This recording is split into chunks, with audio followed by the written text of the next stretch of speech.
Bom dia. Bom dia. Eu fiquei feliz. Bom dia. Bom dia. Bom dia. A gente fica muito feliz de encontrar todos vocês aqui novamente. E a gente só tem que agradecer, né, por essa casa, por todas as oportunidades, por ter a nossa amiga Elza fazendo a palestra aqui hoje. Elza, chega aqui para fazer a oração. Eu conheço a Elza Não, nem falo. É melhor não falar quanto tempo, mas o filho dela era pequeno, os meus também. A gente frequentava a mesma casa. Eu conheci os seus antes de ter o meu. Mentira. Isso mesmo. E eu fico muito feliz de te ouvir, porque assim faz uma diferença na nossa vida, a sua fala inserida no nosso dia a dia, no nosso crescimento, no nosso progresso. E feliz por você estar aqui com o seu pessoal, né, fazendo esse trabalho maravilhoso também nessa casa, né? E eu fico feliz de ver todo mundo sorrindo, bem de saúde, e é isso que a gente deseja. Mas vamos fazer uma correção, a fala não é minha, é de Jesus. É Jesus quem dá esses conceitos que a gente passa aqui, e por isso que faz a diferença na nossa vida, porque vem de Jesus. Com certeza. É isso. Isso que fez a diferença e continuará fazendo se Deus na quiser. Nossa vida, né? Esse exemplo, esse amor e tudo que ele ensinou pra gente. Sim. E a gente tá aqui tentando aprender e fazer o nosso melhor, né? Então vamos elevar o nosso pensamento a Deus, lembrar da figura de Jesus e agradecer mais uma vez. Obrigado, Senhor, pelo teu amor. Obrigado, Senhor, pela tua luz, pelos teus ensinamentos. Agradecemos ao Pai pela espiritualidade amiga que nos acolhe, que abençoa e cuida dessa casa, Senhor Jesus. Nós agradecemos a todos que por aqui participaram, a todos que por aqui passaram, iluminando e abrindo o caminho para essa casa. Nós agradecemos, ó Pai, por todas essas pessoas que estão aqui, por todos esses amigos encarnados ou desencarnados, que também estão aqui, aprendendo ou trazendo a sua mensagem, e te pedimos, ó Senhor Jesus, mais uma vez, cuida de todos nós, trazendo-nos a luz para a nossa mente, a renovação das nossas células, a renovação da nossa vida. Mais uma vez, nós agradecemos por todos esses anos dessa casa que nos tem acolhido, que nos tem amparado, que nos tem fortalecido, Senhor. Obrigado, amigo Jesus. Assim seja. Pai nosso que estais nos céus, santificado seja o vosso nome. Venha a nós o vosso reino.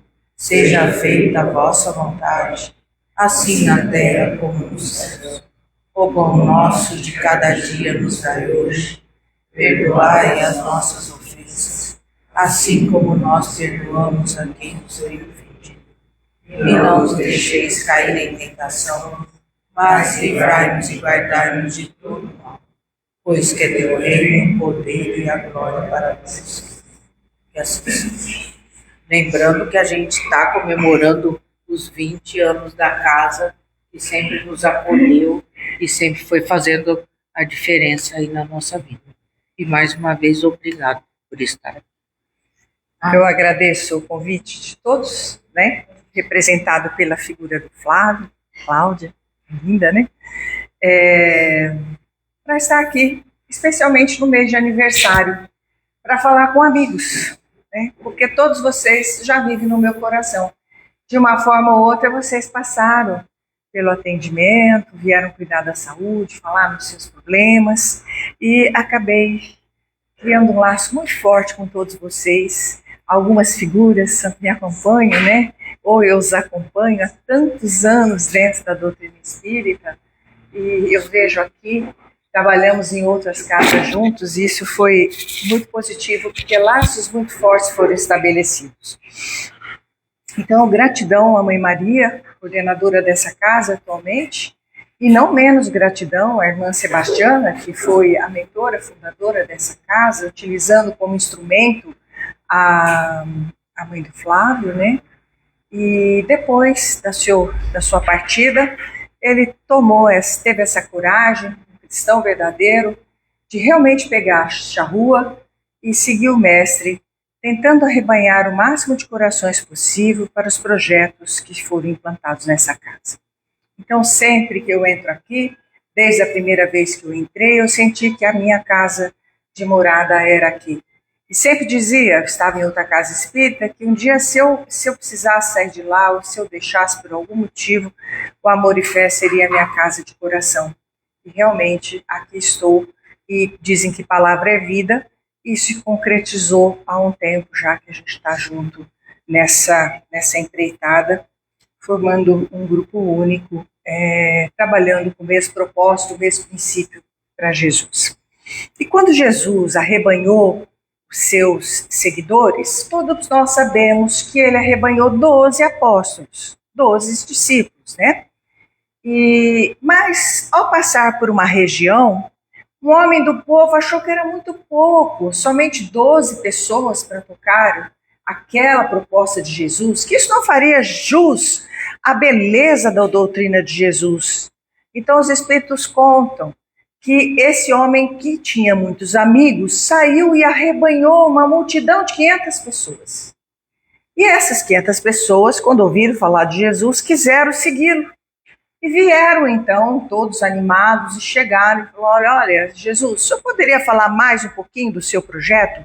E ele começa a contar sobre o reino divino, o que era esse reino. Então, aquela proposta linda e maravilhosa que é o reino do céu, Jesus explanava. Mas ele dizia: não alcançaremos sem sacrifício. Haverá momentos de dor, haverá momentos de renúncia da família, haverá momentos de dor física, e poderão até morrer em meu nome. E muitos, diante das dificuldades, foram desistindo. E à medida que avançava o trabalho de Jesus e eles foram sentindo quão era difícil falar em nome de Jesus, eles foram se saindo um por um, até que sobraram somente os 12 que haviam sido escolhidos no início. E esses deram sequência. E os cristãos que seguiram Jesus começaram a morrer nos circos. Alguns iam com grande alegria e se tornavam mártires, mas outros fugiam. Dos que iam para o circo, porque falavam em nome de Jesus, não renunciavam à fé, mas ainda não entendiam o significado daquela morte, quando viam as feras, eles ficavam profundamente traumatizados. E os espíritos relatam que esses que deixaram o corpo físico pelas feras, muitos deles eram tratados e tinham que fazer tratamentos específicos para liberar aquele trauma das últimas cenas. Então, servir ao Cristo não é fácil. E assim somos nós quando chegamos na casa espírita, todos animados, muito propostos, engajamos em todos os trabalhos, né, Fabinho? E com o tempo a gente vai cansando daquele trabalho, se torna enfadonho, hoje tem uma coisa legal que eu vou fazer, tem uma festa, sabe, estou cansado hoje, com dor de cabeça, estou com isso, estou com aquilo, e a gente vai deixando o trabalho da casa espírita e cada vez fica mais difícil para o dirigente, o coordenador, tocar o empreendimento proposto, cumprir com os compromissos assumidos não só por ele, mas por compromissos assumidos por um grupo na espiritualidade que não chegaram a essa casa ao acaso, mas vieram aqui com o propósito de fazer o seu crescimento. E qual vai ser o nosso próximo passo a partir de hoje? O próximo passo que nós temos que dar, e eu vejo isso pelo trabalho de atendimento que a gente faz, é o esquecimento do mal que nos fazem. Nós temos uma alma bastante delicada e bastante sensível. Nós sentimos muito quando nos elogiam, nós nos enchemos de alegria, mas quando alguém faz uma crítica, a gente se sente cheio de raiva e de revolta. Por isso eu venho contar uma história para vocês. A história de John Fitzgerald Kennedy. Esse foi o presidente dos Estados Unidos, que nasceu em 1917, um jovem ambicioso, que, incentivado pelo seu pai, chegou à presidência dos Estados Unidos. Antes disso, em 1953, ele casou-se com Jaqueline. Tiveram 2 filhos. Porém, em 22 de novembro de 1963, mesmo advertido pelos seus seguranças, pelos coordenadores da sua vida pessoal, de que seria perigoso ele ir a Dallas, que ele poderia sofrer um atentado, ele vai a si mesmo. E no carro aberto, ele leva um tiro na cabeça, caindo no colo de sua esposa e ensanguentando o seu vestido. Chega ao hospital com vida, mas não resiste. A sua secretária, a secretária da esposa, quando chega com o vestido para que ela pudesse se trocar, ela diz: não, ficarei até o final com esse vestido, para que todos vejam a barbaridade que fizeram com ele. E assim, como nada acontece ao acaso, voltemos na história 98 anos antes. Abraham Lincoln, um excelente presidente, lembrado até hoje nos Estados Unidos. Ele, indo para o teatro com a esposa, organizando a saída, antes que ele fosse, foi advertido também da possibilidade de um atentado. E um dos seus soldados, comentando com o outro, falava: eu não sei se eu conto ou não, mas eu tive um sonho que havia um caixão dentro da Casa Branca e eu chorava copiosamente. E perguntei a alguém que estava lá: quem está sendo velado? E ele falou: é o presidente. Eu não sei se eu conto ao presidente. E no mesmo dia, uma vidente famosa americana tinha previsto que ele sofreria um atentado.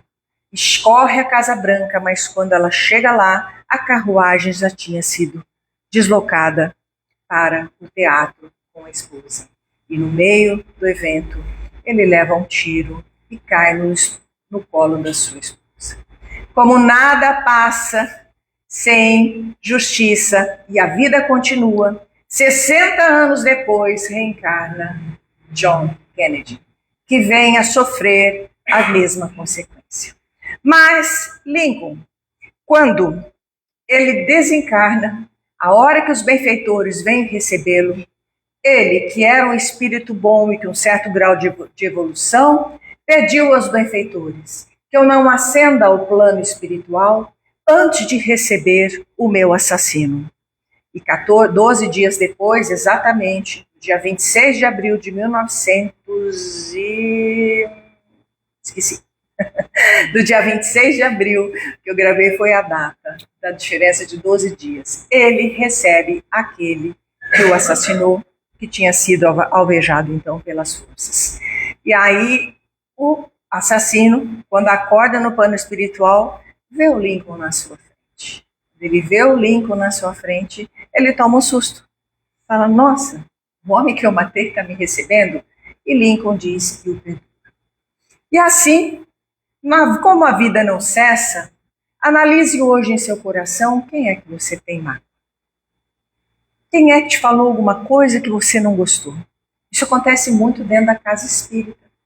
E a gente vê as casas se esvaziarem porque alguém falou alguma coisa e eu fiquei magoado. Bom, a ofensa que nós recebemos pode ter 2 caminhos quando você é ofendido. Seja por um familiar, seja por um filho, seja por um conhecido, seja por um chefe, seja por um organizador de um trabalho. Alguém que lhe critique. Você não gosta da crítica. Você acha que você foi caluniado. E aí você se sente magoado, mas muito magoado. E passa a ter ódio daquela pessoa. E Haroldo Dutra diz que o ódio é um veneno que a gente toma esperando que o outro morra. E esse ódio, essa mágoa, vai corroendo o nosso interior, aumentando a secreção gástrica, modificando o ritmo cardíaco, trazendo dores estomacais, alterações na pressão. Esse ódio que não sai me faz ficar rememorando essa situação. E aí eu começo a ter ansiedade, aquele pensamento que não sai, eu vou atraindo forças negativas, daqui um pouquinho eu estou no estado de depressão e no estado de pânico. Então, quando alguém nos ofende, nós temos 2 caminhos a seguir. O primeiro deles é dizer o seguinte: fala para o capeta o seguinte, sai que agora eu assumo. E aí começa uma briga entre o perseguido e o perseguidor. Ivone do Amaral Pereira, inspirada pelo Bezerra de Menezes, escreve um livro que conta a história de uma família, de indivíduos que estavam se suicidando no Rio de Janeiro e faltava um dos filhos para ir a óbito. Essa família tinha sido obsediada por um grupo familiar também de espíritos que queriam levá-los ao suicídio devido ao ódio que traziam no coração. E aí, eles, muito inflamados, tinham conseguido levar quase todos, mas faltava o caçula para ser levado. E Dr. Bezerra, por intercessão de alguém muito amoroso da família, foi lá socorrer esse caso e levou um dos seus filhos para acompanhar a situação. Quando analisaram toda a situação da família de suicidas, o pupilo dizia o seguinte: mas temos que condenar esses obsessores. Onde é que já se viu? Eles são terríveis. E Dr. Bezerra olhava para o pupilo e dizia o seguinte: aguce o olho espiritual. Olhe direito essa família que está obsediando esses rapazes. E aí o rapaz começa a aguçar a sua visão espiritual e é dada a oportunidade de ver o passado daquela família. Quem eram aqueles obsessores? Eram judeus. Judeus que haviam sido condenados à fogueira, porque eram muito ricos. Ainda o dedo das crianças queimavam e as crianças faziam assim, soprando seus dedos. As queimaduras e a marca da fogueira ainda os faziam sofrer.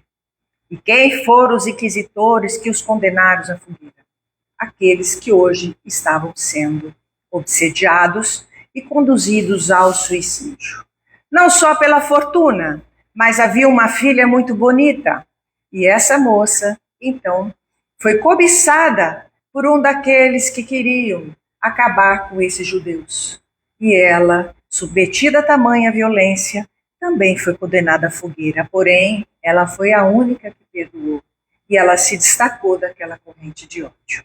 E a perseguição prosseguiu por muitas vidas, até que neste momento o pupilo, ao conhecer a história dos judeus, diz: tem que levar ao suicídio mesmo. Tem que matar esses caras, que esses caras ruins, gananciosos, eles precisam morrer mesmo. Tá certo o que eles estão fazendo. E Dr. Bezerra diga: pois eu vou abrir mais uma vida para você olhar. Quem tinham sido aqueles judeus? Tinham sido aqueles que condenaram os cristãos à arena. E aí nós temos uma cadeia de ódio que se propaga quando a gente opta pelo mesmo caminho, pelo primeiro caminho, de pegar a justiça pelas próprias mãos e diz para Deus ou para o diabo, fala: olha, sai que eu vou tomar conta dessa situação, e você deseja fazer a vingança. E aí o ódio se perpetua por elas. Maíse Braga diz que Emmanuel relatou a Chico que nós, nesta encarnação, procuramos reunir pessoas que não reencarnávamos há mais de 800 anos e colocamos essas pessoas no nosso convívio, porque nós estamos entrando para uma era de perdão, uma era de não violência, uma era de compaixão. Agora imagine, por que será que eu não reencarnei com essas pessoas há 800 anos? Porque eu não me dava bem. Chegava, punha a próxima: ai, fulano, não vai ser dessa vez, eu não vou conseguir. Agora foi o último ultimato final. Veio todo mundo no mesmo grupo de família, de trabalho, de casa espírita. E aí nós temos as nossas dificuldades de passado que emergem daquele sentimento de animosidade. E sempre um dá uma cutucada do outro. Mas nós podemos optar pelo segundo caminho à medida que nós vamos esclarecendo. O segundo caminho é entregar a Deus a situação e dizer, pegar o processo e falar: olha, eu não vou julgar a minha situação. Eu não vou legislar em causa própria. Eu simplesmente vou deixar, Senhor, que seja feita a sua vontade. Aí eu alijo aquele problema, eu tiro aquilo da minha alma. Por quê? Se o outro chega para você e fala, você é uma caluniadora, você é caluniadora? Não. Mas ao te dizer isso, você vai ficar magoada comigo.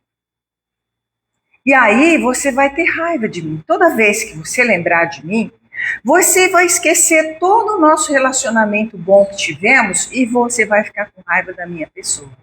E é isso que acontece na família. Quando alguém fala alguma coisa de você, você esquece todo o bem que aquela pessoa te fez, tudo o que você viveu de alegria, de tristeza, de momentos difíceis, de convivência agradável e foca somente naquela situação. A pessoa me magoou dizendo que eu sou uma caluniadora. Mas se alguém dissesse que você é um ET verde, você levaria isso em consideração? Não. Você daria risada. Mas por que você não levou em consideração que alguém te disse que você é um ET verde e levou em consideração quando alguém te chamou de caluniador? Por quê? Você sabe que você não é um ET verde, você sabe que você não é um caluniador. Você sabe que você não é. Por que é que aquilo está te incomodando se você realmente não é? E o que é pior, o outro sabe que você não é. E ele tem um problema de consciência com isso. Mas ele te acusa. Bom, o que você vai fazer com isso? Você vai se deixar ser manipulado por ele? Porque quando um outro fala alguma coisa ruim de você, você acha que você é porque o outro falou? O que o outro fala sobre você é uma verdade? Não, não é uma verdade. Você é o que é. Mas você não tem que deixar se manipular acreditando que o outro te diz que você é um caluniador. No mundo espiritual, os espíritos que têm pouco conhecimento, muitas vezes que trazem um mal arraigado em você ou um sentimento de culpa muito grande, esse indivíduo, ele é levado para as furnas e lá dizem para ele, você é uma besta, você é um animal, você é um monstro. E ele vai tomando a forma perispiritual, até adquirir a forma de um animal. E muitas vezes, na mesa mediúnica, a gente escuta ele bater a mão, e quem escuta ele bater a mão na mesa tem certeza de estar ouvindo os cascos de um animal. E ele grunhe como um animal.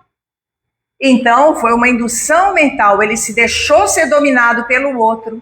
E quando alguém fala mal de você e você acreditar que aquilo é verdade, você está sendo manipulado pelo outro.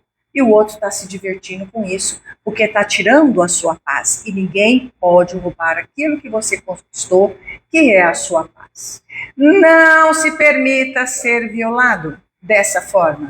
E ignore o que o outro está te provocando. Completamente. Não é ser conivente com o mal. É simplesmente ignorar, porque aquilo não é uma verdade. E esse ignorar, eu tenho que perdoar. Esquecer? Jamais. Porque se alguém vem e amputa meu dedo, toda vez que eu olhar meu dedo, eu vou perdoar o cara. Não quero mais devolver o mal, não vou querer amputar a mão dele. Não quero amputar os dedos dele. Mas quando eu olhar para o meu dedo, eu vejo que eu estou sem dedo e que alguém provocou aquela situação. Ou, se um assassino vem à minha casa, mata o meu filho, eu posso até perdoar, como eu já vi mães me dizerem que perdoaram. Mas elas sabem exatamente quem provocou esse assassinato. Mas nem por isso elas ficarão vivendo aquela amargura.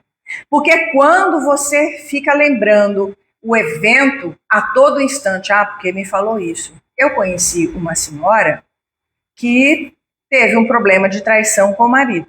Eles não se separaram, porque tinha uma vida financeira muito difícil e os salários dos dois permitia vamos dizer assim, uma facilidade financeira que não era muito grande. Ela era lavadora, ele era um funcionário público que mexia com encanamentos de rua, ou seja, uma profissão difícil também, mas precisavam criar os 3 filhos que tinham. Então permaneceram juntos, mas ela nunca perdoou a situação. Eu a conheci por uns 20 anos, ela se lembrou disso todas as semanas. E foi uma guerra que eles viveram, Porque ele dizia, quando você morrer primeiro que eu já voltando do cemitério, eu vou trazer a minha querida para viver dentro da sua casa e usar tudo que você tem guardadinho aí como pano de chão. E assim foi que ele morreu primeiro. No dia do velório, eu presenciei ela chegar no caixão, chegou bem pertinho dele e falou assim, vai, levanta daí e leva a outra lá para dentro de casa. Quero ver você levar a outra para dentro de casa. Olha o desafio que ela fez. Uma outra história que eu conheci no atendimento de auxílio aos doentes que nós tínhamos, chegou pra gente, que nós temos, né? Chegou pra gente uma senhora careca, com o lado direito todo paralisado. Também tinha sido vítima da traição de um marido, que se para de um certo momento na vida, chegou à conclusão que não se dava, não era mais aquilo que ele queria, arrumou uma outra pessoa, mas não foi digno de avisá-la de que não queria mais o relacionamento, e que estava pondo um ponto final e procurar a felicidade em outra casa, em outro lugar, construir, porque a gente nasceu para ser feliz, a gente não tem que viver amargurado.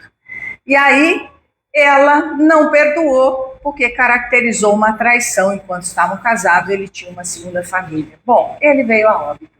E um dia, com muita raiva, ela pegou um chicote e foi à sepultura. E com o braço direito, ela chicoteou essa sepultura e ali ela fez a catarse. Ela xingou de tudo que ela sabia no vocabulário, falou tudo que ela sabia. O resultado disso é que todos os seus cabelos caíram e ela ficou paralisada. Há 2 anos que ela perambulava de médico em médico, médico e não conseguia.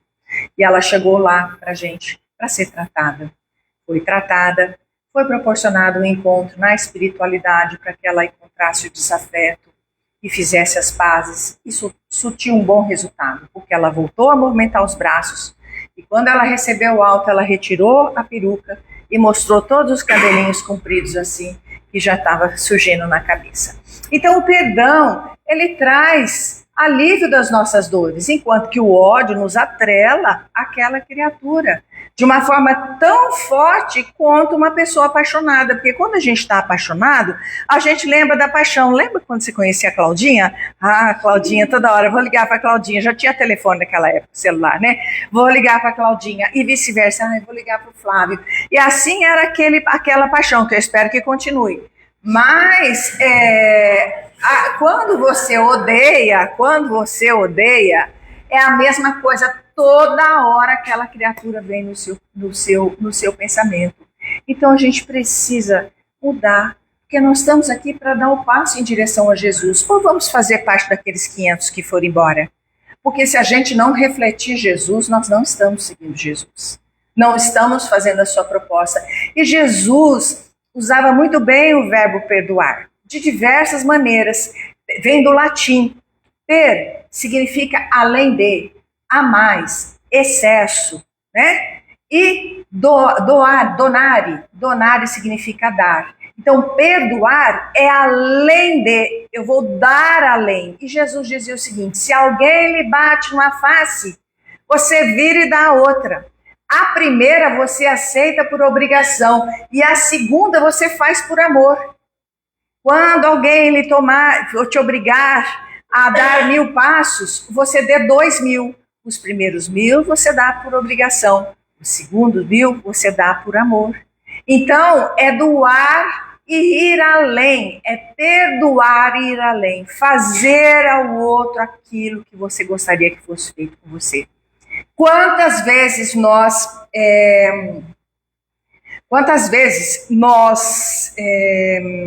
ofendemos a Deus? Ofendemos a Deus inúmeras vezes. Quando não perdoamos, estamos ofendendo a lei. Porque o que Jesus diz é que a gente tinha que perdoar. Quando não amamos, estamos ofendendo a lei. Quando não somos caridosos, estamos ofendendo a lei. E nem por isso Deus vira as costas para a gente. Nem por isso Deus pega um chicote e vem em cima da gente nos educar. Deus tem todo o tempo do mundo e o tempo é a nossa forma de educação.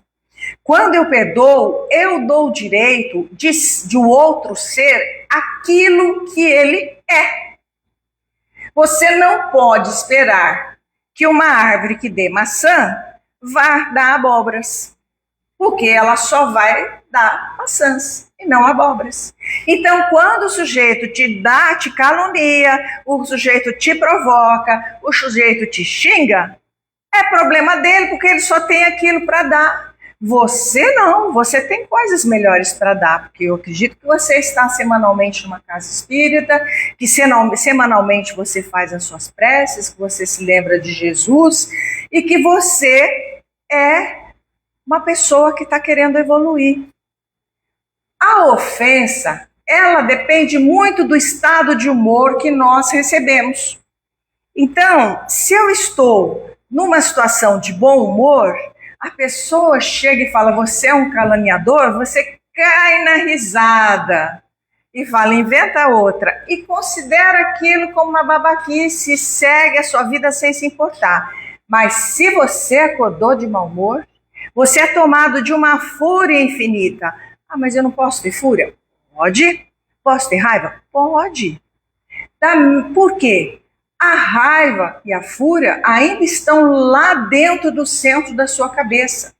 Quando a gente olha o cérebro humano, a gente observa que tem uma grande região pensante, que nós chamamos de córtex.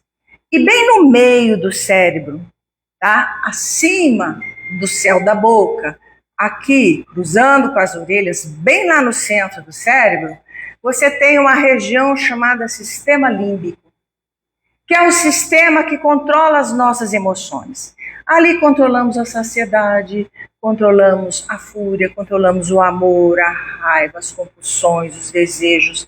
É a parte primitiva do cérebro.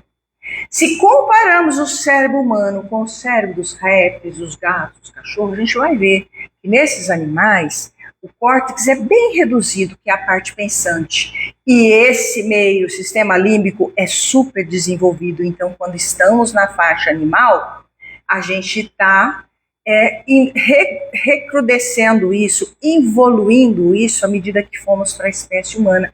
Mas ainda está lá dentro do nosso cérebro. Nós temos o animal lá dentro de nós. E periodicamente aquele impulso vaza e escapa, vai para o cérebro e te deixa cego. É quando as suas emoções dominam completamente a sua mente. E aí você olha e fala, como é que eu fiz aquilo? Eu perdi a cabeça. Quem não perdeu a cabeça uma vez na vida? Todo mundo já perdeu a cabeça numa vez na vida. Porque a gente vive num mundo de provas e expiações, submetidos a intensas pressões. Então, nós vamos perder a cabeça. E nós vamos liberar hormônios, nós vamos liberar químicas, neurotransmissores que ativam o nosso cérebro e geram aquela fúria intensa. Mas aí a minha mente tem que controlar as minhas emoções. Então, a minha emoção de raiva eu vou colocar na mesa e vou dizer, eu sou um caluniador? Não, eu não sou um caluniador. Nunca levantei falsos testemunhos de ninguém. Tem razão do outro estar falando isso? Ele tem a razão dele, mas eu não sou aquele que ele está dizendo, então isso não vai me importar. E a sua fúria vai acalmar. Quando o marido ou uma esposa grita com o outro dentro de casa, pense nesse aspecto. O que será que está levando a essa criatura a esse estado de fúria, esse estado de irritabilidade?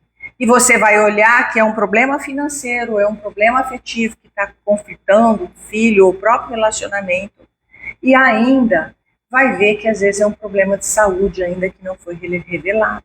Que há alterações de tireoide que não foram descobertas e a pessoa parece um vulcão ambulante de tão nervoso que fica.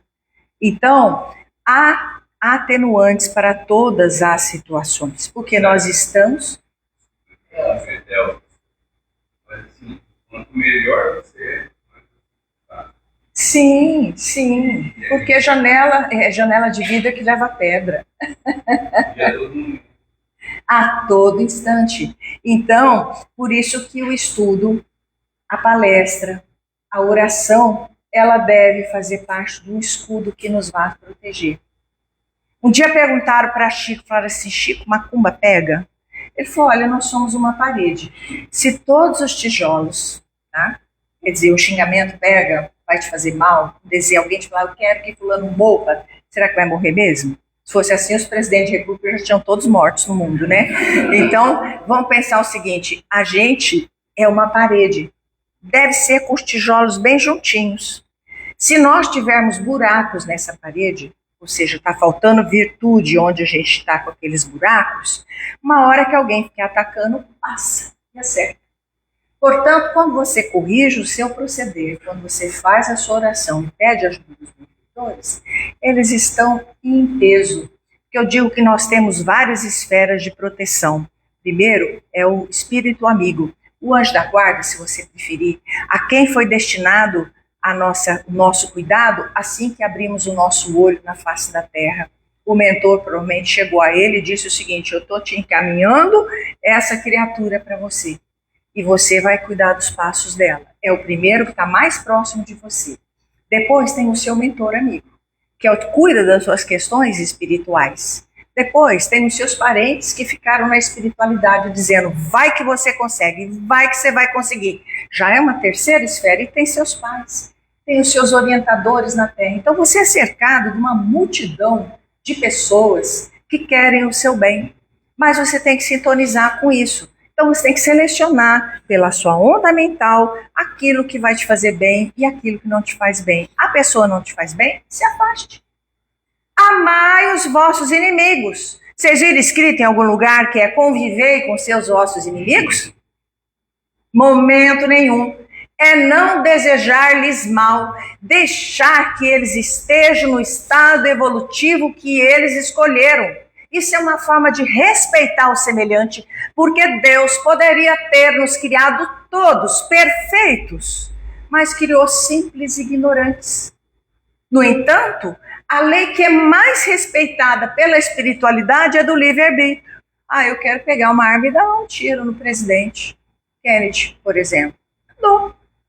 Eu dou um tiro nele.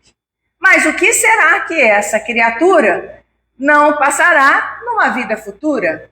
Porque não é porque Lincoln deu o seu perdão ao seu assassino na espiritualidade que ele ficou isento de reparar a lei. Ele poderia dizer, olha, eu quero reajustar minha lei com Lincoln. E a espiritualidade vai dizer, não, ele se libertou desse elo. Você vai fazer o seu ajuste com outra pessoa, numa outra situação, mas com ele não, porque ele se libertou. Então vamos nos libertar dos elos da mágoa. Né?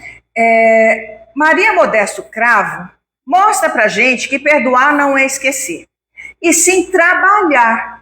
O problema da ofensa não é a ofensa em si, mas como nós a recebemos. Maria Modesto Cravo, uma senhora muito elegante, lúcida, da alta sociedade uberabense.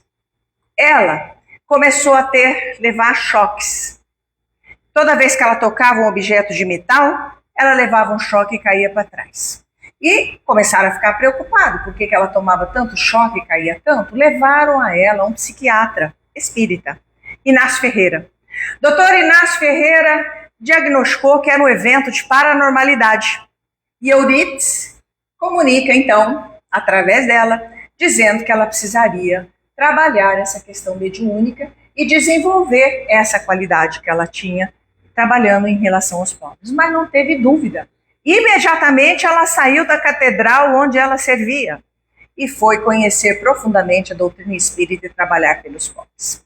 Ela era uma pessoa muito distinta e quando ela fazia aniversário, toda a cidade ficava em festa. E ela recebe, então, em sua casa, uma vasilha de porcelana, um vaso extremamente raro, tampado, cheio de fezes e com um bilhete que dizia, aqui vai meu presente, com o que você merece dentro. Tranquilo, passado um ano, é o aniversário da sua amiga, que faz. A amiga ficou na igreja e ela foi para o espiritismo, numa época que o espiritismo era execrado, né? E ela pega a vasilha e manda junto com um ramalhete de flor.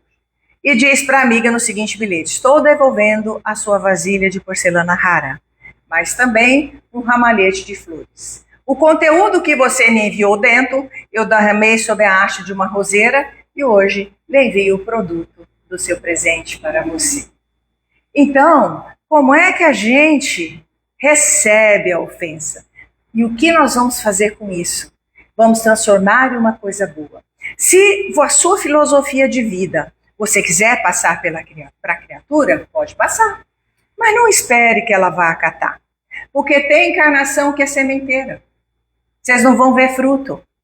Mas você pode passar. Ela não vai ouvir por quê? O estado que ela está não é um estado evolutivo que possa absorver isso imediatamente. Então, nós temos que perdoar. Não tenha dúvida. E por que é que nós temos dificuldade de perdoar? Falar do perdão é fácil, mas por que é que eu tenho dificuldade de executar? Porque eu não me permito errar. Eu não me dou o direito de errar. Mas se eu estou no mundo de prova de expiação, não queira eu viver como se estivesse no mundo de regeneração. Então, é possível que eu erre, sim. Mas eu vou me punir porque errei? Vou me envolver num sentimento de culpa que vai me levar à ansiedade, à paralisação, à depressão, à síndrome do pânico? Eu atendi um caso de uma pessoa que fez 4 abortos, mas ela não conseguia nem confessar para si mesma. Foram vários e vários e vários encontros, eu só soube do ocorrido porque a mãe me contou. Ela fez 4 abortos. Ela não gostava do marido, mas não tinha uma profissão, continuou vivendo com ele e cada filho que ela engravidava, ela abortava. Resultado, os espíritos ficaram muito enfurecidos porque foi tirada a oportunidade deles resgatarem as dificuldades que eles tinham e fazia uma perturbação que ela não consegue sair de casa. Até hoje, depois de tratamentos, ela não consegue sair de casa. Ela precisa, ela vai falar, pega um Uber e venha. Não, eu não consigo botar o nariz para fora de casa. Tamanho é o estado de pânico que eu tenho.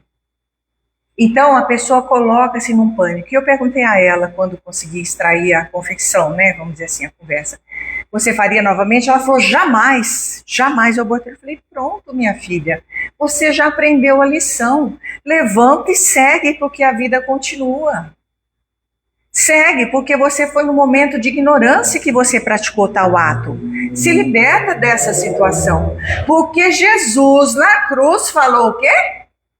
Pai, perdoa. Porque eles não sabem o que estão fazendo. Porque se nós soubéssemos o que nós escolheríamos ao longo das nossas vidas e até hoje estamos aqui, mascando essa situação até hoje, nós não teríamos feito. Então, nós precisamos, diante de um agressor, nós temos que tomar cuidado, perdoar, porque talvez se estivéssemos na situação dele, faríamos a mesma coisa. E João Batista, quando via Herodíades, junto com Herodes, Herodíades era a esposa do irmão, ela dizia, adúltera, você vai arder nas portas do inferno. E acompanhava a carruagem xingando Herodíades. E certo dia, Herodes, num jantar, convida a sua filha, a filha de Herodíades, para dançar. Ele que tinha uma paixão secreta por Salomé, uma jovem criança ainda, mas instruída por sua mãe a pedir a cabeça de João Batista. E ela dança magnificamente, ele pergunta, o que você quiser, eu te dou nessa noite. Ela falou, eu quero a cabeça de João Batista. E João Batista foi degolado. E Chico pergunta a Emmanuel, não teria como os espíritos ajudarem João Batista nessa hora?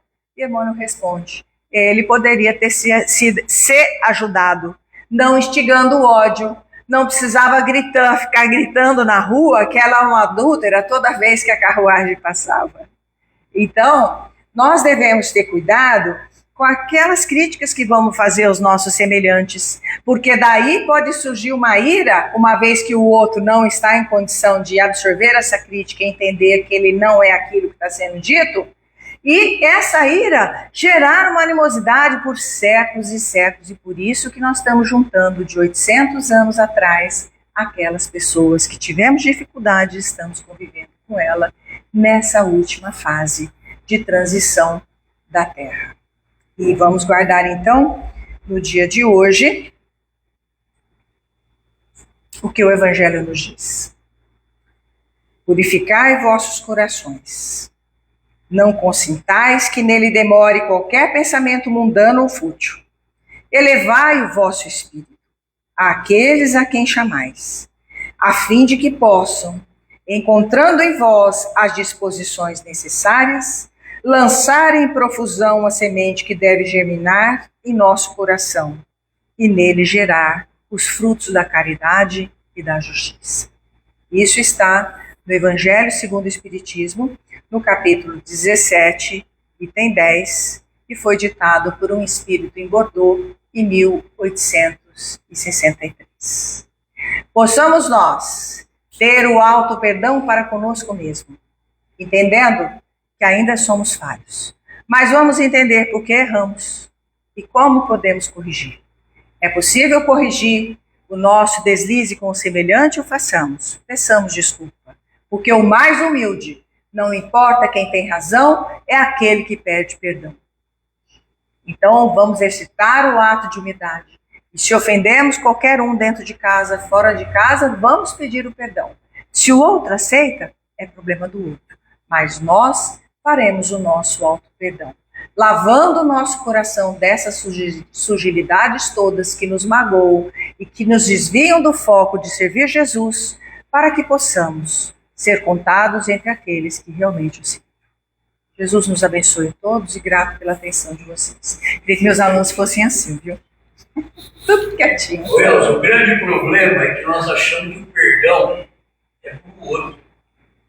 Não, é um presente. É um presente que a gente dá e que é o único presente que a gente dá e quem ganha é a gente, tá? Não perdoar a Claudinha, não. Olha aqui. Eu vou me libertar disso. Oh. Perdoando, eu vou me libertar. Tome cuidado para não entregar a tentação de querer ser o juiz do seu próximo, tá vendo? Essa é para você. A sua vida lhe pertence. Dela e somente... Vamos ler a mensagem. Dela e somente dela você terá que prestar contas. A vida alheia não está sujeita ao seu julgamento. Os erros do seu semelhante sobre ele pesarão. Basta você o que é seu e o que você faz. A conta corrente da sua vida tem o seu nome, os seus atos, a sua responsabilidade. Não se intrometa na vida do seu próximo, da mesma forma como não admitirá que ele se intrometa na sua. E eu nem sabia que ia ter essa mensagem hoje, hein? Mas o que ele falou Eu entendi, você que tem que se libertar. Eu tenho que me libertar. Se ela vai aceitar, o problema é dela. É verdade. Pode começar hoje, pedindo perdão. Né, Claudinha? Pode começar, estou esperando o perdão. Eu não tenho nada para falar ainda. Aí, Nem o eu te amo? não, em relação a perdão. Eu te amo, eu falo todo. Ela quer que eu fale todo dia, às vezes a gente cansa. Mas a mulher tem a necessidade. Exatamente. E aí que eu quero chegar. Aí é que eu fiquei refletindo. A mulher tem essa necessidade do eu te amo. Gente, isso aqui é... Assim como a gente, na nossa faixa etária, muitas vezes foi ensinada a ficar calada. E aí a pessoa vem, fala, Você não absorve. e aí... E por que você tem que evitar? Exatamente. Mas só que a gente demorou um tempo para aprender isso. Isso que foi difícil. Mas ainda bem que aprendeu. Esse é o processo de evolução. Exatamente. E aí a gente demora um tempo. Enquanto a gente não aprendeu, a gente vai assimilando. E vai ficando doente. Vai ficando doente. Exato. Gente, o que eu vejo mais em centro espírita hoje, alguém fala, você viu o trabalho de cura no centro tal? Vi. Viu o trabalho? Tem, todo centro espírita tem um trabalho de atendimento a doente. Porque nós estamos ficando muito doentes. Quer dizer, vamos deixar de ser tão milindrados, né? Vamos sintonizar mais com o amor, vamos pensar mais, conhecer um pouco mais, estudar mais para a gente conhecer como é a lei da vida. Eu contei isso na última palestra que fiz aqui, que Jerônimo de Mendonça, já acabou, né? Já desligou aí, né? Não? Oh, meu Deus. Jerônimo de Mendonça, ele era uma pessoa excepcional. Então ele era levado pela multidão, a sua maca, para fazer as palestras, né? Ele falava, Edivaldo, você é aplaudido e eu sou carregado pela multidão. Porque ele vivia com uma paralisia complicadíssima em cima de uma maca. E ali ele servia Jesus ali em cima. Todo mundo que eu via, aquele homem falando maravilhosamente, servindo a Jesus, E naquela situação, falava, coitadinho dele, coitadinho dele, coitadinho. Ele pegou a síndrome do coitadinho e ficou, eu sou um coitado, eu sou um coitado, eu sou uma vítima da situação, né? Se tornou um masoquista, gostava de ser o coitadinho da situação. Começou a ficar doente. Ficou tão doente que achou que ia morrer. Falou, eu quero ver meu amigo Chico Xavier. Vai até Chico, Chico naquele tumulto de atendimento de pessoa e tal, chega lá, Jerônimo, o que você está fazendo aqui? Ele falou, Chico, eu vou morrer. E o Chico fala assim, vai mesmo. Ele fala, meu Deus, vou mesmo, Chico? Ele falou, vai, se você continuar com essa síndrome do coitadinho. Você não é coitado nenhum, você é um profundo endividado. Então, quando a gente acha que está sendo agredido e a pessoa está pensando tudo aquilo da gente, por que será que a pessoa pensa aquilo da gente? O que nós fomos em outra vida para aquela pessoa, para ela ter essa memória e esse ranço e ficar achando que nós somos aquele caluniador? Nós não somos mais. Mas ela foi tão caluniada às vezes, tão prejudicada por nós, que quando ela nos encontra, ela fala, aquele...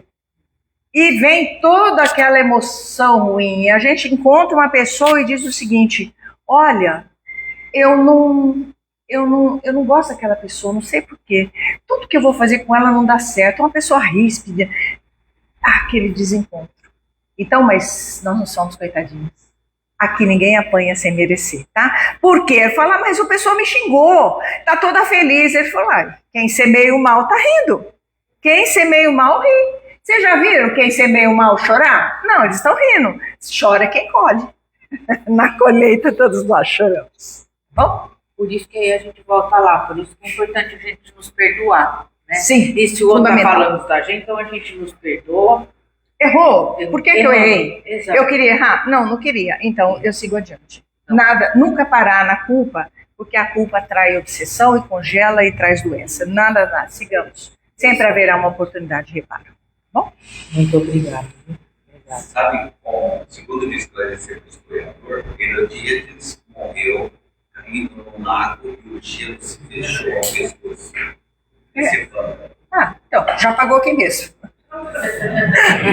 Não precisou voltar uma outra vez, já acertou aqui mesmo. E nós estamos reajustando. Milhões de coisas ruins que a gente fez. Só que tem uma coisa, nós não podemos esquecer nunca. Quando você aprende uma coisa nova, um arquivo de um computador, você aprende uma linguagem nova no computador, você deleta tudo. Então, eu uso sempre a linguagem do computador. Quando você aprendeu Linux, não, você aprendeu lá COBOL, todas aquelas linguagens antigas, no advento da computação. E guardou todos aqueles arquivos, aquelas informações. Você precisa daquelas informações? Não, porque chegou o Windows, apagou tudo aquilo da sua cabeça. E assim é o gesto de amor. O gesto de amor que você tem para com seu semelhante, cobre uma multidão de pecados. Então, vamos vir para o centro, descascar legume, ajudar a fazer sopa, entregar sopa. Tá? Então, é isso que a gente precisa fazer. Arregaçar a manga em direção ao nosso próximo. Se nós soubéssemos a dificuldade que é viver na rua, se nós soubéssemos a dificuldade que é pedir no trânsito, seja porque você realmente precisa ou porque você está sendo subjugado por uma outra pessoa e obrigado a fazer isso, nós repensaríamos a nossa posição de pessoas que têm comida todos os dias no prato, que têm cabeça todos os dias, teto na cabeça todos os dias, que tem cama gostosa para dormir, roupa lavada, que tem o carinho, que tem um abraço, que tem um afeto, tem umas espinhadelas de vez em quando, né? Mas se nós soubéssemos os nossos irmãos, muitos irmãos estão na penúria, a gente nem imagina. Bom? Fala um número. Qual que é o número? É 35. Até 35. E se eu falar o 27 não pode, né? Não pode. Então, até 35, gente, 14, vai. Quem foi 14? 14! Epa, que maravilha, olha lá. 10% é meu, hein? 10% é meu. Só